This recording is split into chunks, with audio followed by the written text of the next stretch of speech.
हर रोज एक नई कहानी देखने के लिए चैनल को सब्सक्राइब करें और बेल आइकन को दबाना ना भूलें। अवनी एक गरीब और अनाथ महिला होती है जिसकी शादी मोहित से होती है। ससुराल वाले अवनी से बहुत प्यार करते हैं और उसे अपनी बेटी की तरह ही मानते हैं। ससुराल में उसकी सास जमुना और ससुर प्रेमलाल होते हैं। कुछ ही महीनों बाद अवनी गर्भवती हो जाती है, लेकिन एक दिन गर्भावस्था में जब अवनी एक जगह टैक्सी में जा रही होती है तभी उसका एक्सीडेंट हो जाता है और वो बुरी तरह घायल हो जाती है। डॉक्टर कैसी है अवनी अब? और मेरा बच्चा वो तो सही सलामत है ना? बताइए ना डॉक्टर। अरे डॉक्टर बाबू, तुमने मौन व्रत धारण कर लिया है क्या? हाँ, अरे जल्दी बताओ हमारी बहू ठीक है या नहीं? पेशेंट ठीक है लेकिन क्या डॉक्टर साहब, बताइए। बच्चा नहीं बचा पाई। पेशेंट का गर्भपात हो चुका है और अब वो कभी भी माँ नहीं बन सकती है। डॉक्टर की ये बात सुनकर मोहित, जमुना और प्रेमलाल तीनों हैरान रह जाते हैं। हे माँ, माता जी! ये आप क्या कह रहे हैं डॉक्टर? ऐसा नहीं हो सकता, ऐसा नहीं हो सकता। ये क्या हो गया पापा? माँ! मैंने कहा था बहू की कुंडली अच्छी नहीं है, वो पनौती ही है और उसी की वजह से हमारे खानदान के आने वाला चिराग खोया है। 2 दिन बाद अवनी को हॉस्पिटल से डिस्चार्ज मिलने के बाद घर वाले अवनी को घर में लेने से पहले ही उसे घर से बाहर निकाल देते हैं और उसके मुंह पर उसके सारे कपड़े फेंक देते हैं। ये आप लोग क्या कर रहे हैं? मेरा सामान और मुझे घर से बाहर क्यों निकाल रहे हैं? सिर्फ इसलिए क्योंकि मैं अब कभी भी माँ नहीं बन सकती। हाँ, क्योंकि अब हम इस घर में तुम जैसी पनौती को बिल्कुल नहीं रख सकते। तुम एक बांझ हो और बांझ एक पनौती होती है। अवनी, आज से हम तुमसे सारे रिश्ते नाते तोड़ते हैं। आइंदा फिर कभी हमें अपनी ये घटिया और मनहूसियत भरी शक्ल मत दिखाना तुम। लेकिन मेरी बात तो सुनिए।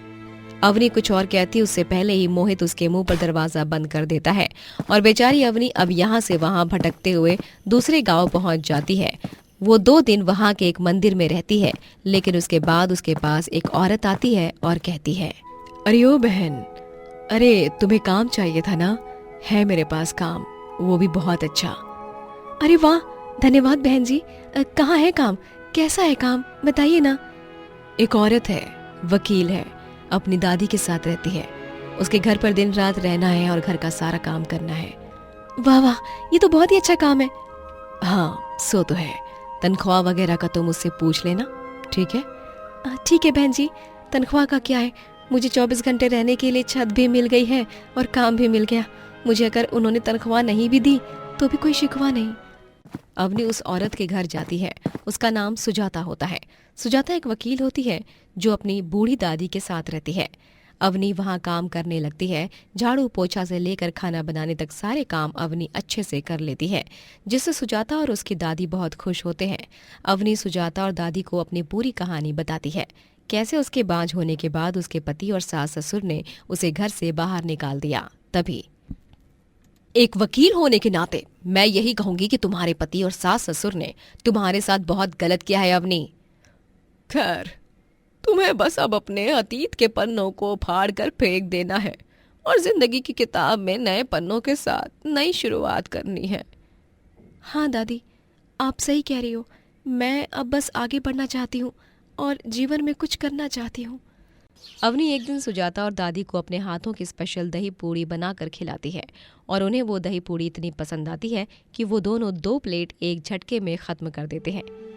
अवनी, ये दही पूड़ी एकदम माइंड ब्लोइंग है। क्या सॉलिड बनाई है तुमने। हाँ अवनी बिटिया, एकदम सही बनी है। बाहर से कुरकुरी और अंदर से नरम, मजा ही आ गया। धन्यवाद सुजाता जी। धन्यवाद दादी। अवनी, क्यों ना तुम अपना खुद का एक दही पूड़ी ठेला खोल लो। दही पूड़ी ठेला? हाँ हाँ, दही पूड़ी ठेला।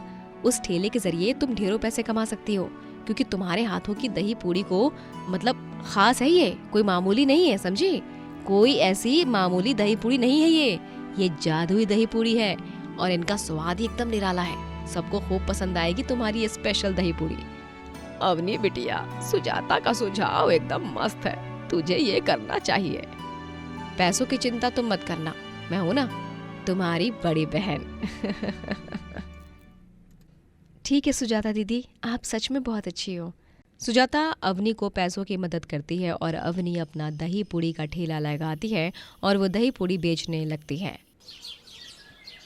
खट्टी मीठी मसालेदार दही पूड़ी, आइए आइए दही पूड़ी खाइए, एकदम स्वादिष्ट और मज़ेदार, एक बार खाएंगे तो बार बार आएंगे। दही पूड़ी दही पूड़ी। अवनी के दही पूड़ी ठेले पर थोड़ी देर में ढेर सारे लोग आने लगते हैं और वो इस बात से बहुत खुश हो जाती है। हा भाई वाह, मजा ही आ गया जी इस दही पूरी को खाकर। एकदम मस्त बनी है जी, मुझे तो और एक प्लेट खानी है। और मुझे तो और 2 प्लेट खानी है। जिंदगी में पहली बार इतनी मजेदार और बेहतरीन दही पूरी खाने को मिल रही है। मन तो कर रहा है खाते ही जाऊं और रखूं ही नहीं। धन्यवाद भाई साहब, ये लीजिए आप दोनों की दही पूड़ी। अवनी का दही पूड़ी ठेला थोड़े ही दिनों में तेजी से चल पड़ता है। सुबह से लेकर रात तक 1 मिनट भी ऐसा नहीं होता है जब अवनी के ठेले पर ग्राहक नहीं होते।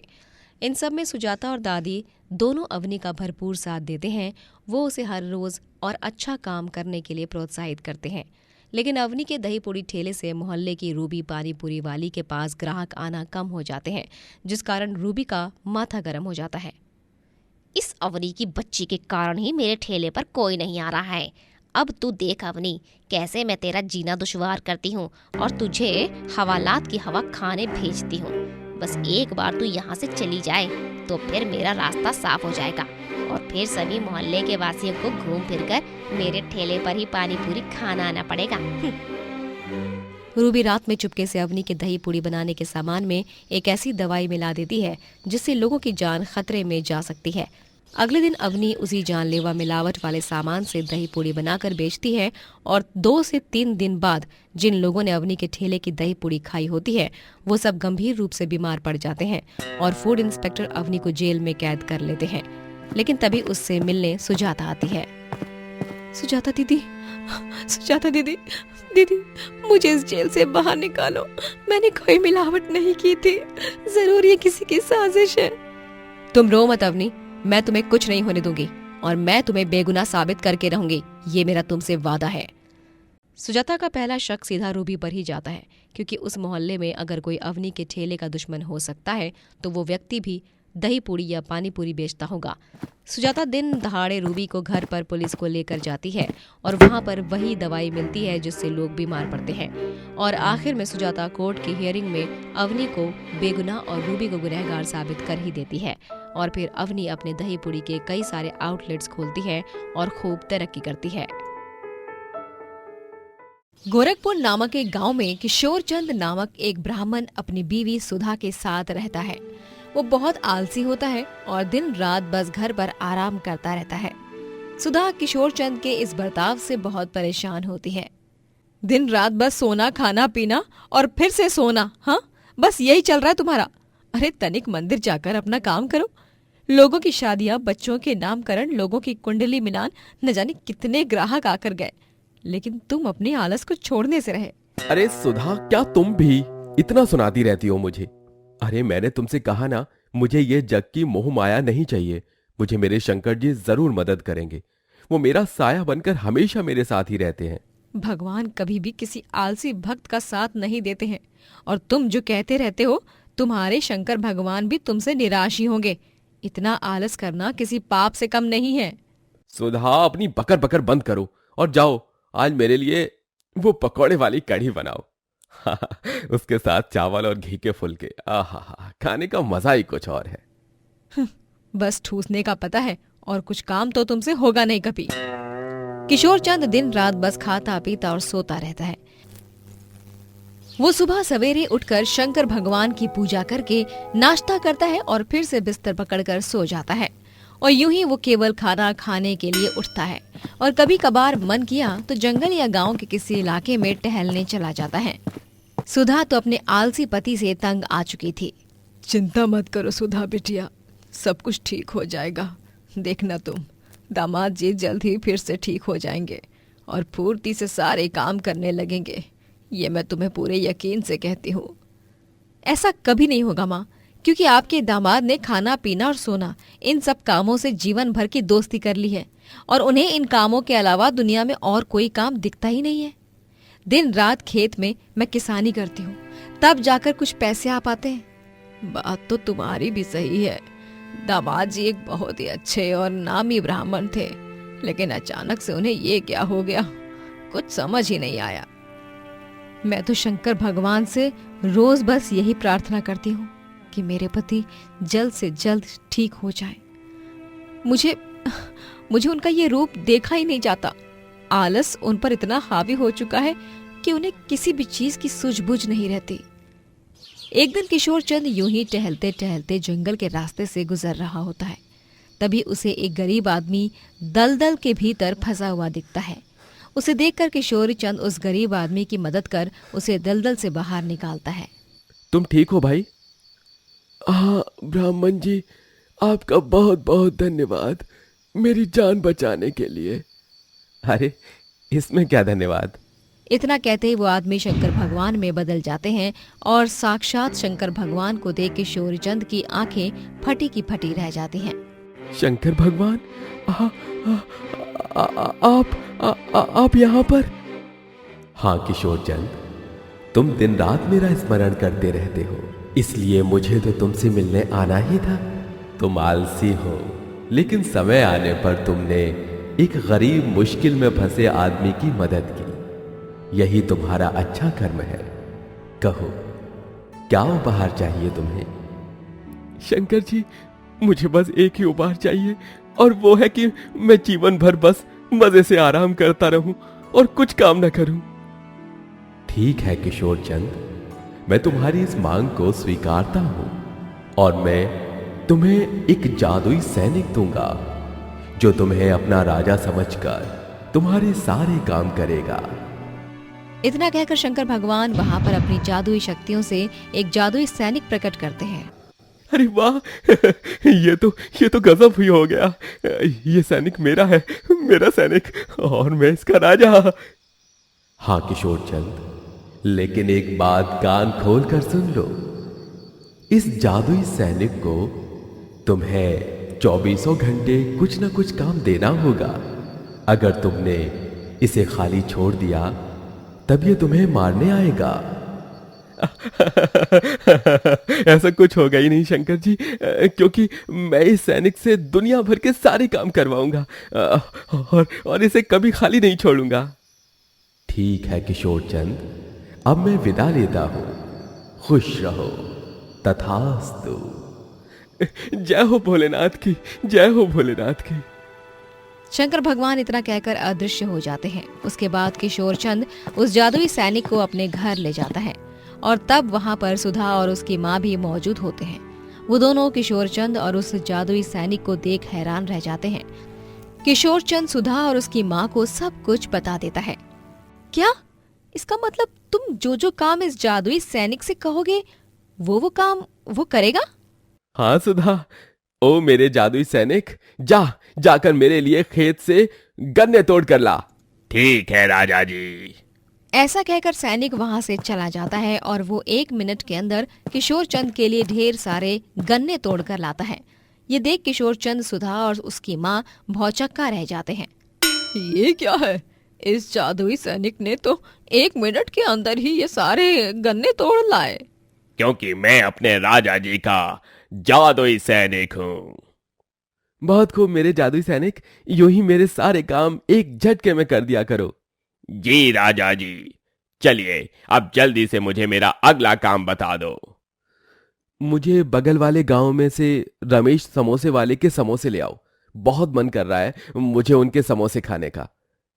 ठीक है राजा जी। सैनिक फिर से 1 मिनट के अंदर किशोर चंद को बगल वाले गांव से समोसे लाकर देता है और इसी तरह सैनिक किशोर चंद के सारे कामों को चुटकी में कर देता है, जिससे अब किशोर चंद अपने जादुई सैनिक से पूरी तरह परेशान हो जाता है। दिन रात उसे बस सैनिक को आदेश देना पड़ता है। रात में वो थक जाता है और इस कारण सैनिक के पास कुछ काम ना होने के कारण वो किशोर चंद को लाठी से मारने लगता है।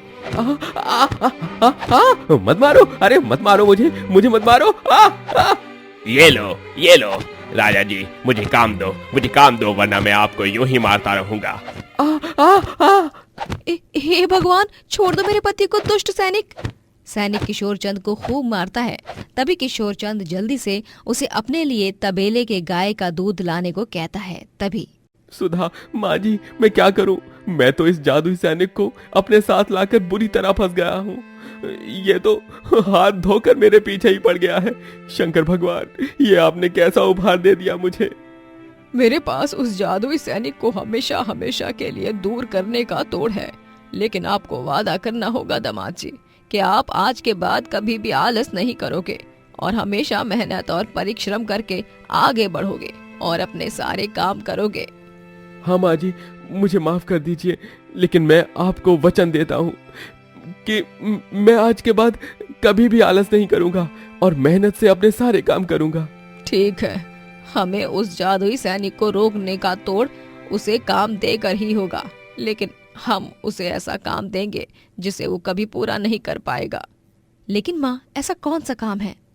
जब वो आएगा तब उससे कहना कि गांव की नदी के पास जाकर 10 बार एक हाथ से ताली बजाकर आए, जो कि कभी नहीं हो सकता। अरे वाह, यह तो बहुत ही अच्छा उपाय है माँ जी, धन्यवाद। किशोर चंद अपनी सास के बताए गए उपाय को इस्तेमाल करता है और इस तरह सैनिक जिंदगी भर उस नदी के पास खड़े रहकर एक हाथ से ताली बजाने का खूब प्रयास करता रहता है, लेकिन कभी बजा नहीं पाता। वहीं शंकर भगवान द्वारा दी गई इस सीख से किशोर चंद को बहुत अच्छा सबक मिलता है और वो फिर कभी आलस नहीं करता और फुर्ती से सारे काम करने लगता है। भोलापुर कहकर एक गांव में हरीश नामक एक गरीब आदमी अपनी बीवी सुमति, बेटी अवनी और मिंटी के साथ रहता है। हरीश गांव के ढाबे वाले यतीन सिंह के ढाबे पर खाना बनाने का काम करता है। उसके हाथ का बना खाना ढाबे पर आए हर एक ग्राहक को बहुत पसंद आता है। उत्तम, अति उत्तम, क्या खाना बनाते हैं इस ढाबे में। आहा हा हा हा, लाजवाब, एकदम लाजवाब। मेरे पास तो शब्द ही नहीं है। ये पनीर की सब्जी, ये गर्मा गर्म फुलके, ये स्वादिष्ट आलू जलेबी और गुलाब जामुन और लज्जतदार हैदराबादी पुलाव, आय हाय हाय, इससे बढ़कर जीवन में और क्या चाहिए। पूरे गांव में केवल आपका ढाबा ही नंबर 1 ढाबा है यतीन सिंह जी।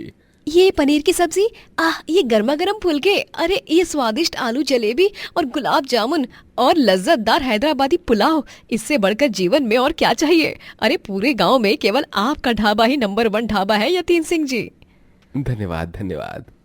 हरीश की बेटियां जैसे जैसे बड़ी होती जाती हैं उनका खर्चा बढ़ जाता है, इसीलिए हरीश यतीन सिंह से अपनी तनख्वाह बढ़ाने की विनती करता है, लेकिन यतीन सिंह मना कर देता है।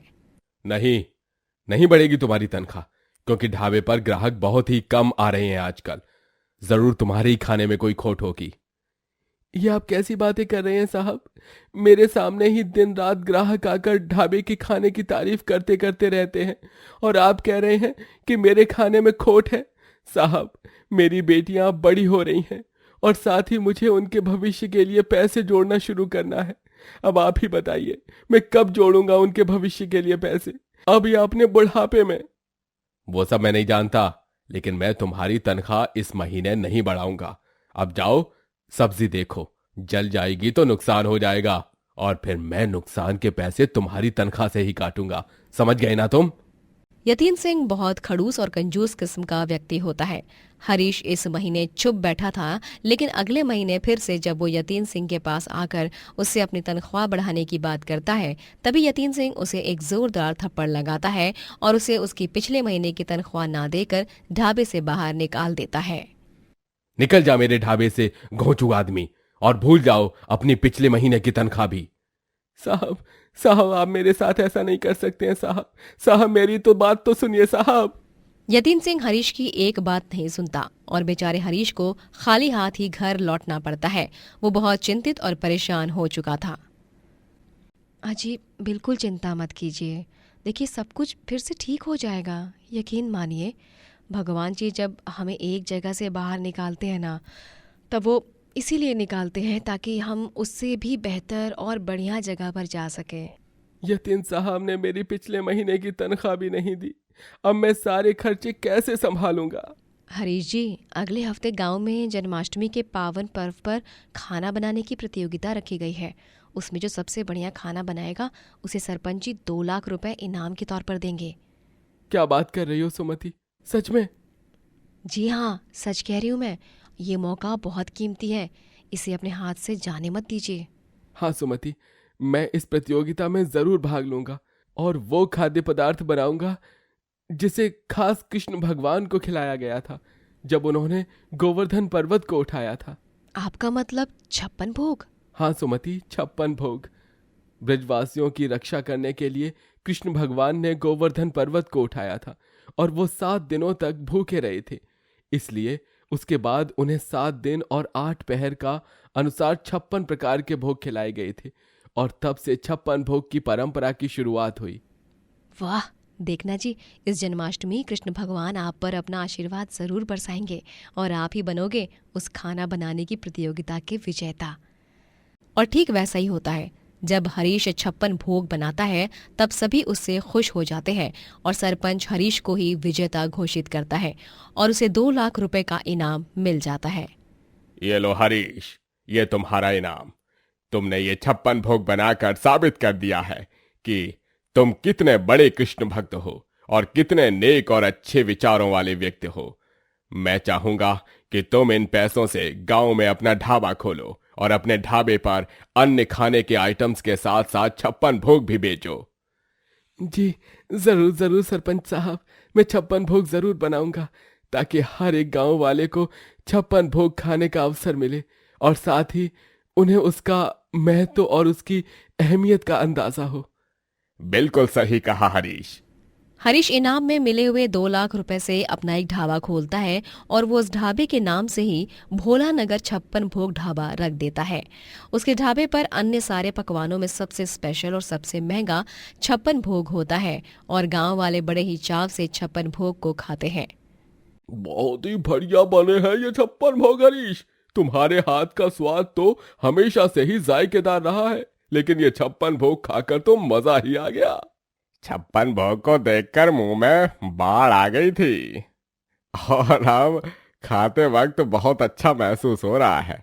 तुम जैसा कोई नहीं हरीश, तुम कोहिनूर हो, क्योंकि तुम्हारे हाथ के बनाए हर एक खाने के आइटम का स्वाद भी अलग, अनोखा और हटके है। हरीश के ढाबे पर अब दिन भर ग्राहकों का आना जाना लगा हुआ रहता है, जिस कारण अब यतीन सिंह के ढाबे पर ग्राहक आना कम हो जाते हैं और उसे हरीश के 56 भोग ढाबे से बहुत जलन होती है। जब से ढाबा खोला है तब से मेरे लिए आफत बन चुके हैं ये हरीश। लेकिन यतीन सिंह को अपने रास्ते के कंकड़ को लात मारकर दूर फेंकना अच्छे से आता है और मैं इस हरीश को और इसके ढाबे को बर्बाद करके रख दूंगा। यतीन सिंह गुस्से की आग में अब हरीश के ढाबे को जलाने का प्लान बनाता है। वो केरोसिन लेकर हरीश के ढाबे पर पहुंचता है और वो अंदर जाते ही देखता है लाइट्स ऑन है। लाइट्स ऑफ कर देता हूँ ताकि अगर कोई आए तो दूर से ही मुझे देख ना पाए और मैं उसके कदमों की आहट सुनकर ही इस घने अंधेरे में कहीं छुप जाऊं। लेकिन यतीन सिंह लाइट ऑफ करने के लिए स्विच बोर्ड को दबाता है कि तभी अचानक से उसे जोरों का करंट लग जाता है और वो चिल्ला पड़ता है, नहीं। यतीन सिंह ने ईमानदार हरीश को बर्बाद करने की योजना बनाई और उसका पासा उसी पर पलट गया। उतने में वहां पर हरीश आता है और वो यतीन सिंह को बचा लेता है और वहां केरोसिन और माचिस देखकर हरीश चौंक जाता है। ये केरोसिन और ये माचिस की डिब्बी, इसका मतलब आप मुझे जलाने आए थे यहाँ पर? छी, बदला लेने के लिए आप इतना नीचे गिर जाओगे, ये मैंने अपने सपने में भी नहीं सोचा था। उस दिन सरपंच भी हरीश के ढाबे पर 56 भोग खाने आए होते हैं और सरपंच हरीश और यतीन सिंह की सारी बातें सुन लेता है और वो भी चौंक जाते हैं। क्या इस यतीन सिंह ने तुम्हारे ढाबे को जलाने की योजना बनाई थी? ये तुमने अच्छा नहीं किया यतीन सिंह, तुम्हें इसकी सजा जरूर मिलेगी और वो सजा ये है कि अब मैं तुम्हें इस गांव में रहने नहीं दूंगा। चले जाओ कहीं और आइंदा इस गांव में कभी लौट कर मत आना। ऐसा मत कीजिए सरपंच साहब, मैं कहाँ जाऊंगा? मेरा घर परिवार सब यहीं पर है। मुझे माफ कर दीजिए सरपंच साहब, मुझे माफ कर दो हरीश, मुझसे बहुत बड़ी गलती हो गई। मुझे गुस्से में कुछ समझ नहीं आ रहा था, मुझे माफ कर दो। जैसे तुम्हारा घर परिवार है वैसे ही इस बेचारे मेहनती आदमी का भी घर परिवार है, लेकिन तुमने इसके ढाबे को जलाने से पहले एक बार भी इसके और इसके परिवार के बारे में नहीं सोचा। इसलिए मैं भी तुम्हारे और तुम्हारे परिवार के बारे में नहीं सोचूंगा। सरपंच के आदमी यतीन सिंह को खूब मारते हैं और उसे और उसके परिवार को गांव से निकाल दिया जाता है और वहीं हरीश के ढाबे की खूब प्रगति होती है। राजपुर कहकर एक बहुत ही सुंदर गांव में लखन अपनी 24 साल की बेटी राधिका, बीवी कमला और बूढ़े पिता नरेश चंद के साथ रहता है। लखन और उसकी बेटी राधिका का गांव में एक ढाबा होता है जिसका नाम होता है घर का खाना। इस ढाबे में राधिका अपने हाथों से स्वादिष्ट और लजीज पकवान बनाती है। लखन सारा बाकी का काम संभालता है। राधिका के हाथ का स्वाद सबको बहुत पसंद आता है और सभी खूब तारीफ करते हैं। जो कोई उनके ढाबे पर आता वो दोबारा फिर से वहां खाना खाने न आए, ऐसा हो ही नहीं सकता। ये भटूरे मैंने तल दिए पापा, आप बस इन्हें छोले, सलाद और रायते के साथ परोस दीजिए। वहां की टेबल पर 3 लोग बैठे हैं ना, उनका ऑर्डर है ये। ठीक है बिटिया। और वो मूली के पराठे और हरी चटनी बन गई? जी जी, चटनी ही बना रही हूँ। लखन खाना परोसता है और उस खाने को खाकर लोगों के चेहरे पर एक अलग सा तेज और एक अलग ही खुशी आ जाती है। वाह वाह वाह वाह, ऐसे छोले भटूरे तो इस ब्रह्मांड में कहीं भी नहीं मिलेंगे। और ये मैंने हवा में नहीं बल्कि हकीकत में कह रहा हूँ। हैं लखन मेरे भाई? ओए होए होए होए, क्या छोले हैं, मुंह में जाते ही घुल जाते हैं। और ये भटूरे, उफ। राधिका बिटिया, तुम्हारा कोई जवाब नहीं, क्योंकि तुम लाजवाब हो। जीती रहो बिटिया, जीती रहो। धन्यवाद काका। लखन और राधिका सुबह से लेकर रात तक ढाबे पर ही काम करते हैं, जिसके बाद वो दोनों घर चले जाते हैं। लखन और राधिका के ढाबे पर अक्सर डाकू बल्लू सिंह आया करता। बल्लू एक बहुत ही क्रूर और बुरा आदमी होता है और वो बस गांव के लोगों को परेशान करता रहता है। उसे लखन की जवान बेटी राधिका बहुत पसंद होती है, इसीलिए वो हमेशा उसके ढाबे पर आकर तमाशा करते रहता है। ओए मेरी हुस्न परी, तुझे मैं कह दे रहा हूं, अगले 5 दिनों में तुझे मेरी ही होना पड़ेगा। अच्छे से बोल रहा हूं, सुन और समझ जा, वरना घी अगर सीधी उंगली से ना निकला तो बल्लू को उंगली टेढ़ी करके निकालना भी बहुत अच्छे से आता है। चला जा तू यहां से, बदमाश दरिंदे, पता नहीं कितना परेशान करेगा। और नालायक निकम्मा कहीं का। पापा आप चिल्लाइए मत, वरना आपकी तबीयत खराब हो जाएगी। चलिए हम अपने काम पर ध्यान देते हैं। बल्लू सिंह हर बार ऐसे ही बोलता है और फिर थोड़ी देर आकर परेशान करके चला जाता है। हमें उसकी बातों से अपने काम पर बुरा असर नहीं पड़ने देना चाहिए, है ना? हाँ राधिका बिटिया, तू सही कह रही है। राधिका लखन को ढाबे के अंदर ले जाकर पानी पिलाती है, जिसके बाद दोनों फिर से अपना काम शुरू करते हैं। 6 दिन बीत जाते हैं। राधिका और लखन अब बेफिक्र थे क्योंकि अब तक बल्लू सिंह नहीं आया था, लेकिन 7वें दिन अचानक से वो अपने आदमियों के साथ लखन के घर पर आ जाता है। उसे देखकर घर में सभी डर जाते हैं। अरे नहीं, ये क्या, कौन हो तुम? और ये तुम्हारे हाथ में क्या औजार? अरे दादाजी, मैं आपकी पोती राधिका का होने वाला पति हूं, समझे आप? अरे निकल जा मेरे घर से कमीने, तू नहीं सुधरेगा, तेरा तो कुछ करना ही पड़ेगा। अरे तू क्या करेगा रे मेरे बुड्ढे? एक पूंछ मार के तुझे मैं परलोक ट्रांसफर कर दूंगा, इसलिए कह दे रहा हूं, ज्यादा बकवास मत कर, वरना तेरे लिए ही नहीं बल्कि तेरे परिवार के लिए भी अच्छा नहीं होगा। बल्लू सिंह, मैं तुम्हें पसंद नहीं करती हूँ, तो तुम क्यों आए हो यहाँ मुझे और मेरे परिवार को परेशान करने के लिए? तो मुझे पसंद करे या ना करे, समझी राधिका, लेकिन तुझे तो मेरे साथ शादी करनी ही पड़ेगी। नहीं, मैं तेरे साथ शादी नहीं करूंगी, और अगर तूने जबरदस्ती करवाई तो भी भाग जाऊंगी या अपनी जान दे दूंगी। तेरी तो ठीक है, तुम सब बहुत ढीठ हो।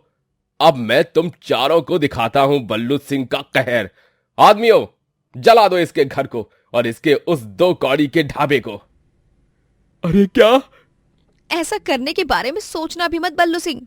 बल्लू सिंह, बल्लू सिंह, ऐसा मत करना, मैंने अपने खून पसीने की मेहनत से ढाबा और घर दोनों बनाए हैं। मैं तुम्हारे सामने हाथ जोड़ता हूँ बल्लू सिंह, मैं तुमसे विनती करता हूँ। राधिका के इनकार करने के गुस्से से बल्लू लखन का ढाबा और उसका घर दोनों जला देता है और वो लोग कुछ कर नहीं पाते। वो चारों अब अपने ही घर से बेघर हो चुके थे। ये सब मेरी ही गलती है।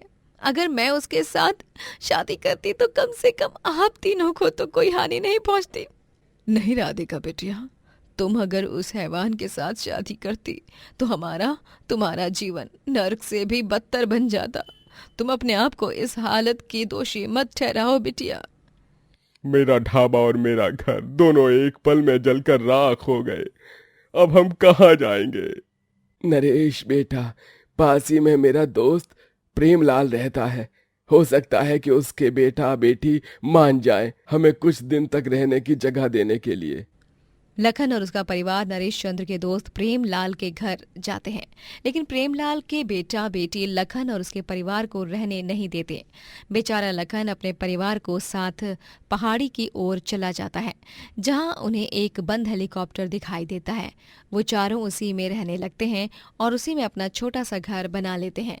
राधिका आसपास से सामान लेकर अब हेलीकॉप्टर में ही खाना बनाने लगती है। जब तक सब कुछ ठीक नहीं हो जाता तब तक हम इस हेलीकॉप्टर में ही रहेंगे और इसी में खाना पीना और सोना होगा। वैसे ये हेलीकॉप्टर है बड़ा अच्छा, बस बंद पड़ चुका है और थोड़ा सा टूट चुका है। शुक्र है भगवान ने हमें इस हेलीकॉप्टर के जरिए एक छोटी सी छत तो दे दी। उस पहाड़ी इलाके में अक्सर पर्यटक और गांव वाले घूमने आया करते हैं और वो लोग राधिका के स्वादिष्ट खाने की खुशबू सूंघकर उसके पास जाते हैं और राधिका उन्हें खाना खाने को देने लगती है। वाह, ये खाना तो बहुत ही टेस्टी है। इस गांव की फेमस डिश है ना ये?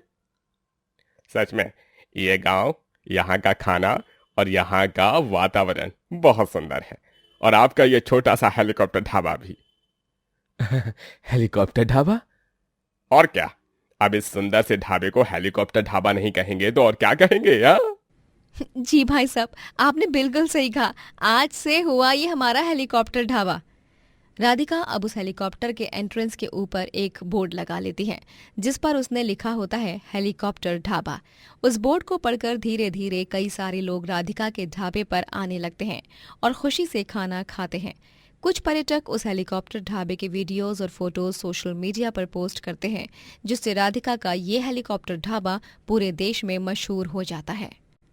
पापा, भगवान ने हम पर जो संकट आया था ना, उससे भी हमें बचा लिया और साथ ही हमें एक नया जरिया भी दिया जिससे हम अपने काम को फिर से शुरू कर सकते हैं। वो गोपी का बेटा जतिन बता रहा था कि हमारे हेलीकॉप्टर ढाबा के वीडियो को इंटरनेट पर पूरे 2 लाख लोगों ने देख लिया है। देख राधिका बिटिया, तू कितने आगे निकल गई। मुझे तो अपनी राधिका पर बहुत गर्व महसूस होता है। होगा क्यों नहीं भाई, आखिर नरेश चंद तिवारी की पोती है। ये सब पापा आपके और दादाजी के कारण ही हुआ है। माँ, मुझे तो खाना बनाना आप लोगों ने सिखाया है। राधिका हेलीकॉप्टर ढाबे में खाना बेच कर ढेर सारे पैसे कमाती है और फिर वो अपने परिवार संग गांव में एक बड़े घर में रहने लगती है और गांव में अपना एक रेस्टोरेंट खोलकर वहां पर खाना बनाकर बेचने लगती है। वो जीवन में खूब आगे तक जाती है। दोस्तों, अगर आपको ये कहानी पसंद आई तो लाइक करें, शेयर करें और कमेंट करके बताएं कि कहानी में आपको सबसे अच्छा क्या लगा।